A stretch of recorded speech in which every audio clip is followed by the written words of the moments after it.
Salam dostlar, necəsiz? Bugün su butulkalarının rənglərinə uyğun kombinlər edəcəyik. Ağlımda 3 dənə kombin eləmək fikrim var. Ona görə də 3 dənə su butulkası seçməliyəm. Gəlin başlayaq. Bunu seçirəm. Bu birinci. İkinci. Biraz fərqli bir şey olmalıdır. Ona görə də məncə bu okeydir. Bunu götürürüm. Belə. Bu da şeydir. Üçüncüdəki qara bir şeylər lazımdır bizə. Amma bilmirəm. Bunu mu seçim? Məncə bu daha qəşəngdir. Baxın, bu qəşəngdir. Getdik. Birinci kombinimiz belədir, uşaqlar görürsüz. Tam əlimdəki su butulkasından eyni rəngdə geyinmişəm. Bunun qıraqlarında da belə görürsüz ki, mavi xəttlər var. Tam bu su butulkasına oxşuyuram. Keçək ikinci kombinimizə. İkinci kombinimiz də belədir dostlar. Bu dəfə alt hissəni qara seçdim. Üstüm biraz çəhrayı rəngdədir, biraz qırmızıdan uzağam. Amma ki, mən düşünürəm ki,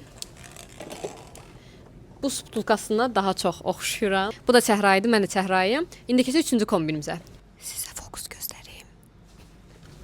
Və bu da üçüncü kombinimiz. Belə bir dəst seçdim Adidasdan. Çox rahat bir dəstdir. Həm də ən əsası qara mənim ən sevdiyim rəngdir. Ona görə də düşünürəm ki, bu üç kombinin arasından ən sevdiyim bu oldu. Bəs siz nə düşünürsünüz? Mənə hansı yaraşdı? Fikirlərinizi rəylərdə yazmağı unutmayın. Hələlik.